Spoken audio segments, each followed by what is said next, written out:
স্বাগত জানাচ্ছি যমুনা টেলিভিশনের নিয়মিত আয়োজন প্রবাসী বাংলাদেশে বিশ্বের বিভিন্ন প্রান্তে থাকা প্রবাসীদের খবরাখবর নিয়ে আপনাদের সাথে আছি আমি দেবাশিস চন্দ্র সরকার। জীবিকার তাগিদে দেশ ছেড়ে একসময় পুরুষরাই মূলত প্রবাসে পাড়ি জমাতেন, তবে যুগের সাথে তাল মিলিয়ে এখন সেই পরিস্থিতি বদলাতে শুরু করেছে। ক্রমেই বিভিন্ন দেশে বাড়ছে বাংলাদেশি নারীর সংখ্যা, কর্মক্ষেত্রে সফল হয়ে কুড়াচ্ছেন সুনাম, রেমিটেন্স পাঠিয়ে ভূমিকা রাখছেন অর্থনীতিতে। সংযুক্ত আরব আমিরাত থেকে আরও জানাচ্ছেন সহকর্মী মেহেদী। কয়েক যুগ আগেও প্রবাসী বলতে এই দেশের মানুষ বুঝত শুধু ছেলেদের, যেখানে মেয়েদের ঘরের বাইরে যেতে অতিক্রম করতে হতো বহু বাধা। সেখানে আরেক দেশে গিয়ে কাজ করার কথা কল্পনা করাও ছিল অসম্ভব। তবে এখন সে পরিস্থিতি অনেকটাই বদলে গেছে। পরাধীনতার শিকল ছেড়ে কর্মক্ষেত্রে সফল হচ্ছেন নারীরা। দেশের গণ্ডি পেরিয়ে এখন প্রবাসেও কাজ করছেন অনেক নারী। প্রবাসী কল্যাণ ও বৈদেশিক কর্মসংস্থান মন্ত্রণালয়ের হিসাবে বর্তমানে বিশ্বের 84টি দেশে কাজ করছেন বাংলাদেশের নারীরা, সংখ্যায় 10.5 লাখেরও বেশি। মধ্যপ্রাচ্যের দেশ সংযুক্ত আরব আমিরাতেও সুনামের সাথে কাজ করছেন বাংলাদেশি নারীরা। ডাক্তার, ইঞ্জিনিয়ার, শিক্ষক, ফার্মাসিস্ট, বিউটিশিয়ান সহ নানা পেশায় দক্ষতার সাথে কাজ করছেন বাংলাদেশি অনেক নারী। অনেকে ব্যবসাতেও পেয়েছেন সফলতা। আগে যেটা ছিল নারীরা শুধুমাত্র ঘরে বসে বাচ্চারা লালন পালন করবে, সংসার করবে, এটাই একটা কনসেপ্ট ছিল। কিন্তু এখন নারীরা বেরিয়ে এসছে এখান থেকে, এবং নারীরা প্রত্যেকটা, যেমন কর্পোরেট জব থেকে শুরু করে প্রত্যেকটা প্রফেশনে নারীরা খুব ভালো করছে। আমাদের আরো 2-1টা মিশনে আমাদের লেবার উইংয়ে নারী কর্মকর্তারা কাজ করছে। এছাড়া বিভিন্ন পররাষ্ট্র মন্ত্রণালয়ের বিভিন্ন মিশনগুলোতেও আমাদের নারীরা কাজ করছে। বাংলাদেশের নারীরা সুদূর আরব আমিরাতে তারা ডাক্তার, ইঞ্জিনিয়ার, শিক্ষকতা, ব্যাংকিং, ফার্মাসিস্ট সহ বিভিন্ন পেশায় তারা তাদের কর্মদক্ষতা দেখিয়ে আসছে। প্রবাসী জীবনে নারীদের আগ্রহ বাড়ায় একদিকে যেমন কমেছে দেশের বেকারত্ব, সেই সাথে বেড়েছে রেমিটেন্সের পরিমাণও। আমাদের বাংলাদেশের নারীরাও রেমিটেন্স পাঠাচ্ছে। নারীরা অনেক দিকে এখন এগিয়ে আছে। এখানে আমার কাছে অনেক মেয়েরা আসে যারা এখানে কাজ করে, তাদের ফ্যামিলিতে তারা যায় আয় করে ততটুকু সে দেশে পাঠাচ্ছে। আমি একজন জিমের ট্রেনার। আমাদের বাংলাদেশের রেমিটেন্স যোদ্ধাদের বেলায় যা বলবো যে পুরুষের পাশাপাশি আমরা নারীরাও কিন্তু কম না। সরকার উদ্যোগ নিলে নারী প্রবাসীর সংখ্যা আরও বাড়বে বলে মত অনেকের। মেহেদী, যমুনা নিউজ, সংযুক্ত আরব আমিরাত। প্রধানমন্ত্রীর কাছে কৃতজ্ঞতা প্রকাশ করলেন ইয়েমেনে অপহৃত জাতিসংঘের কর্মকর্তা অবসরপ্রাপ্ত লেফটেন্যান্ট কর্নেল শফিউল আনাম। গণভবনের প্রধানমন্ত্রী শেখ হাসিনার সঙ্গে সপরিবারে সাক্ষাৎ করে কৃতজ্ঞতা প্রকাশ করেন বাংলাদেশ সেনাবাহিনীর সাবেক এই কর্মকর্তা। এ সময় সশস্ত্র বাহিনীর principal staff officer lieutenant general Wakeruzzaman, জাতীয় নিরাপত্তা গোয়েন্দা NSI মহাপরিচালক মেজর জেনারেল TM জোবায়ের ও প্রধানমন্ত্রীর সামরিক সচিব মেজর জেনারেল কবির আহমেদ উপস্থিত ছিলেন। আল কায়েদার হাতে 18 মাস বন্দী থাকার পর প্রধানমন্ত্রীর নির্দেশে তাঁকে উদ্ধার করা হয়। বুধবার বিকেলে দেশে ফেরেন শফিউল আনাম।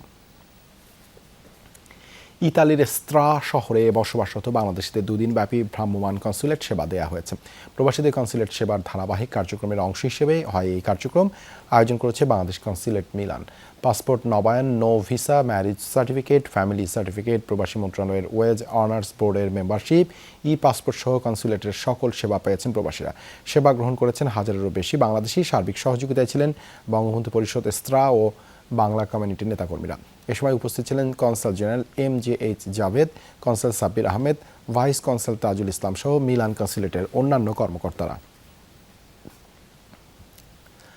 বঙ্গমাতা শেখ ফজিলাতুন্নেসা মুজিবের 93তম জন্মবার্ষিকী উপলক্ষে যুক্তরাজ্যে আলোচনা সভা আয়োজন করা হয়েছে। ম্যানচেস্টারের বাংলাদেশ সহকারী হাইকমিশনের উদ্যোগে হয় এই আয়োজন।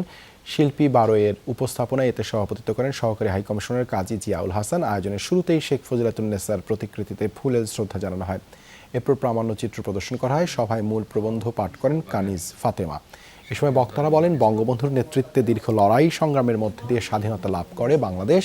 এ লড়াই সংগ্রাম আন্দোলনের নেপথ্যে প্রেরণাদাতা ছিলেন ফজিলাতুন্নেসা মুজিব। সবশেষে ফজিলাতুন্নেসা মুজিব ও 15 আগস্ট নিহত সকল শহীদদের আত্মার মাগফিরাত কামনায় দোয়া করা হয়। দোয়া পরিচালনা করেন দূতাবাসের সোশ্যাল সেক্রেটারি জিল্লুর রহমান। বঙ্গবন্ধু শেখ মুজিবুর রহমান সহ বঙ্গবন্ধু পরিবারের সদস্যদেরকে 1975 সালের 15ই আগস্টে যে নির্মমভাবে হত্যা করেছে সেই হত্যাকারীদের বিচারের দাবিতে এবং তাদেরকে বাংলাদেশ ফিরিয়ে এনে বিচারের মুখোমুখি করবার জন্য একটি জোরালো দাবি উঠেছে এবং একই সঙ্গে তাদেরকে ফিরিয়ে আনবার জন্য সংশ্লিষ্ট দেশসমূহকে আহ্বান জানানো। যুক্তরাজ্যে প্রবাসীদের অংশগ্রহণে অনুষ্ঠিত হয়েছে আনন্দ ভ্রমণ। গ্রেটার ঢাকা ক্লাব ইউকের উদ্যোগে দেশটির ফোকস্টোন বিচে হয় এই আয়োজন। দিনব্যাপী নানা আয়োজনে আনন্দ উল্লাসে মাতেন প্রবাসীরা। নানা বয়সীদের জন্য দৌড় প্রতিযোগিতা, বালিশ খেলা সহ ছিল নানা আয়োজন। এছাড়া আয়োজন করা হয় ফুটবল ম্যাচ, যাতে অংশ নেয় লাল দল ও নীল দল। ছিল সাংস্কৃতিক পরিবেশনা, আরও ছিল লাকি কুপন ড্র। সবশেষে বিভিন্ন প্রতিযোগিতায় বিজয়ীদের পুরস্কার দেওয়া হয়। আয়োজনে পরিচালনা করেন সংগঠনের সভাপতি আলী আহমেদ এবং সাধারণ সম্পাদক শফিউদ্দিন আলমগীর। সার্বিক তত্ত্বাবধানে ছিলেন প্রধান পৃষ্ঠপোষক ইকবাল হাওলাদার রিপন, প্রধান উপদেষ্টা জিল্লুর রহমান মান্নান, উপদেষ্টা শাকিল খান পান্না ও মোহাম্মদ সেলিম।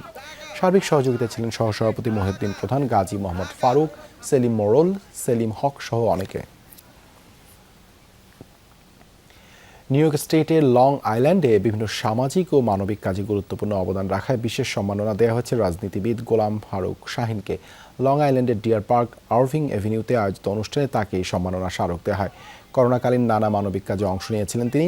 এর আগে আরভিং এভিনিউতে স্ট্রিট মেলার আয়োজন করা হয়। এতে প্রধান অতিথি ছিলেন Babylon town supervisor Rich Shepherd. বিশেষ অতিথি ছিলেন councilman Duran Gregory, councilman Terrence McSweeney সহ অনেকে। দ্বিতীয়বারের মতো এই মেলার আয়োজন করা হয়েছে। মেলার সমন্বয়কারী ছিলেন গোলাম ফারুক শাহিন। ভারতের ক্ষমতাসীন দল বিজেপি মনে করে বাংলাদেশের আগামী নির্বাচন সুষ্ঠু হবে, প্রধানমন্ত্রী শেখ হাসিনার নেতৃত্বেই হবে নির্বাচন। বিজেপির আমন্ত্রণে ভারত সফর শেষে কথা জানিয়েছেন আওয়ামী লীগের প্রেসিডিয়াম সদস্য ডক্টর আব্দুর রাজ্জাক। সংবাদ সম্মেলনে তথ্যমন্ত্রী ডক্টর হাসান মাহমুদ জানান, বিজেপিও চায় বাংলাদেশের রাজনৈতিক স্থিতিশীলতা।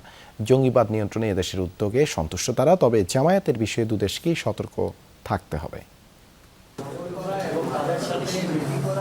ভারতের ক্ষমতাসীন দল বিজেপির আমন্ত্রণে 3 দিনের সফর করেন ডক্টর আব্দুর রাজ্জাকের নেতৃত্বে আওয়ামী লীগের প্রতিনিধি দল। বাংলাদেশে কি হচ্ছে তারা সবকিছুই জানে, কেন জানবে না?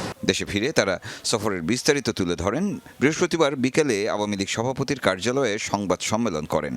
জানানো হয়, সফরের নির্বাচন নিয়ে কোনো আলোচনা হয়নি, তবে বাংলাদেশের রাজনৈতিক স্থিতিশীলতা চায় বিজেপি। ভারত এখানে এই নির্বাচনে কি করবে তাদের কিচ্ছু করার নাই, তারা কোনো মন্তব্য করে নাই। তারা শুধু আশা করে যে সংবিধান অনুযায়ী এবং যে নির্বাচনের প্রস্তুতি, এদেশে একটা সুষ্ঠু সুন্দর নির্বাচন হবে, জননেত্রী শেখ হাসিনা প্রধানমন্ত্রী থাকবে। ভারত, জাপান, অস্ট্রেলিয়া, যুক্তরাজ্য, পৃথিবীর সব দেশেই প্রধান ইনকামবেন্ট প্রধানমন্ত্রীর থেকেই নির্বাচন হয় এবং সেইভাবেই ভারত এটাতে বিশ্বাস করে। বাংলাদেশ ও ভারতের দ্বিপাক্ষিক সম্পর্ক এখন অনন্য উচ্চতায়। আওয়ামী লীগের যুগ্ম সাধারণ সম্পাদক ডক্টর হাসান মাহমুদ বলেছেন, বিএনপি নিয়ে তাদের মনোভাব আগের মতোই আছে। রাজনৈতিক স্থিতি এবং সাম্প্রদায়িক অপশক্তিকে দমন করার জন্যে এবং সাম্প্রদায়িক সম্প্রীতি অব্যাহতভাবে রক্ষা করার জন্যে যে আমাদের সরকার যে কাজ করছে তাতে তারা সন্তোষ প্রকাশ করেছে। ভারতীয় জনতা পার্টি বিজেপির শীর্ষ নেতাদের সঙ্গে আলোচনায় অনেকগুলো বিষয় এসেছে। আলোচনা হয়েছে চীনের সাথে বাংলাদেশের সম্পর্ক নিয়ে, কথা হয়েছে সাম্প্রদায়িক অপশক্তি দমন নিয়েও। Jamaat religious extremist, they have link with Pakistan, ISI and Taliban and also some element in India. সেই ক্ষেত্রে দুই দেশেরই খুব সচেতন থাকতে হবে, এটা তারা আমাদের সাথে একমত হয়েছে। ডক্টর আব্দুর রাজ্জাক বলেন, সফরে বাংলাদেশ ও ভারতের মধ্যকার বাণিজ্য ঘাটতি কমিয়ে আনার বিষয়েও কথা হয়েছে। মোহসেনুল হাকিম, যমুনা নিউজ, ঢাকা। নির্বাচনের আগে যুক্তরাষ্ট্রের সাথে আকসা বা জিসোমিয়া চুক্তি করার মতো বিলাসিতা সরকারের নেই বলে মন্তব্য করেছেন পররাষ্ট্রমন্ত্রী ডক্টর এ কে আব্দুল মোমেন। বহুল আলোচিত এই দুটি চুক্তি সামরিক সরঞ্জাম ও এক হাতে তথ্য বিনিময় সংক্রান্ত। বিকেলে ফরেন সার্ভিস একাডেমিতে সমাজের বিশিষ্টজনদের সাথে মত বিনিময় শেষে মন্ত্রী আরও বলেন, দেশ থেকে যারা টাকা পাচার করেছে তাদের বিরুদ্ধে যুক্তরাষ্ট্র কোনো ব্যবস্থা নিলে তা সরকার খুশি হবে। আর যুক্তরাষ্ট্রের বিভিন্ন কর্তা ব্যক্তিদের সফর প্রসঙ্গে মন্ত্রী বলেন, তাদের কাউকে আমন্ত্রণ জানাচ্ছে না বাংলাদেশ, সম্পর্কের কারণেই তারা আসছেন বলেও মন্তব্য করেন তিনি। জানান, বিদেশি কূটনীতিকদের প্রশ্ন করার ব্যাপারে সাংবাদিকদের আরেকটু যত্নবান হওয়ার তাগিদ দেন তিনি। ওদের সাথে একটা আইন আছে যে আপনি বেশি টাকা নিয়ে গেলে সেইখানে আপনি ওয়ার্ক পারমিট পাবেন, সেই দেশের সিটিজেন হবেন। এটা শুধু ওদের দেশে না, বিভিন্ন দেশে এই নিয়ম আছে। আর আমাদের দেশে যারা যদি দুর্নীতি করে টাকা নিয়ে যায়, তারা যদি জব্দ করেন, আমরা will be very happy, will welcome ইট। আমরা ইলেকশনের আগে মনে হয় না আমাদের লাক্সারি আছে যে বিভিন্ন রকম চুক্তি করব বলে আমাদের মনে হয় না। সাহারা মরুভূমিতে মিলল 27 অভিবাসন প্রার্থীর মরদেহ। তারা সবাই তিউনিসিয়া থেকে বিতরণের শিকার, এমনটাই জানিয়েছে লিবিয়ার সীমান্তরক্ষী বাহিনী। তাদের দাবি, প্রায় প্রতিদিন 1.5 শতাধিক আশ্রয় প্রার্থী পৌঁছাচ্ছেন সীমান্ত শহর মিসরাতায়। অঞ্চলটিতে দিনের বেলায় 40 ডিগ্রি সেলসিয়াস পর্যন্ত তাপমাত্রা রেকর্ড করা হয়। পায়ে হেঁটে দীর্ঘ পথ পাড়ি দেওয়ার কারণে পানির শূন্যতায় অনেক অভিবাসন প্রার্থী হিটস্ট্রোক করছেন। লিবিয়া সীমান্ত পর্যন্ত আসতে পারছেন না। তাদের কাছে পর্যাপ্ত পানি, খাবার বা তাঁবু না থাকার কারণে বাড়ছে প্রাণহানি। মানবেতর সংকট সৃষ্টির জন্য তিউনিসিয়াকে দায়ী করেছে হিউম্যান রাইটস ওয়াচ।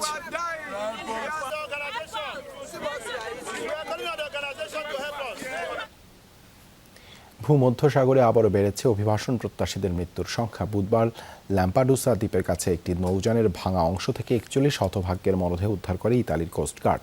তারা সবাই আফ্রিকার বিভিন্ন দেশের নাগরিক। প্রাণে বেঁচে গেছেন মাত্র 4 জন। এদের মধ্যে রয়েছেন 1 নারী, 2 পুরুষ ও 1 কিশোর।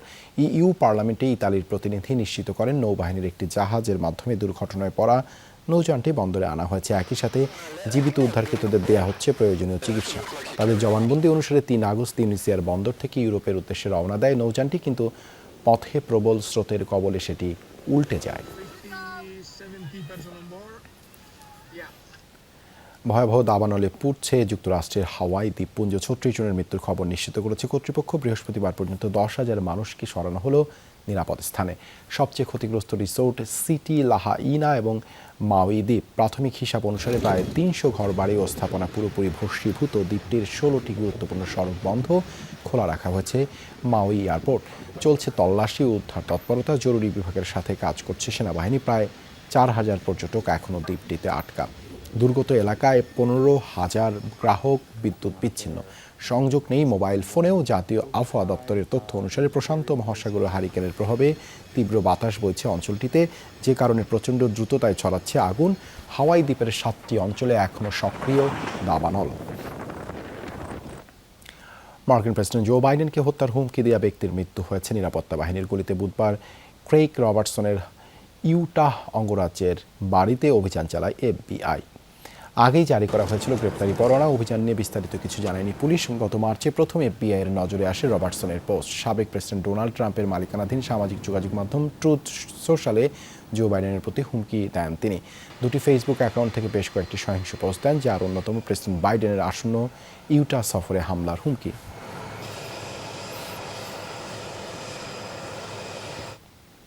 এই ছিল প্রবাসী বাংলাদেশে এতক্ষণ সাথে থাকার জন্য ধন্যবাদ সবাইকে।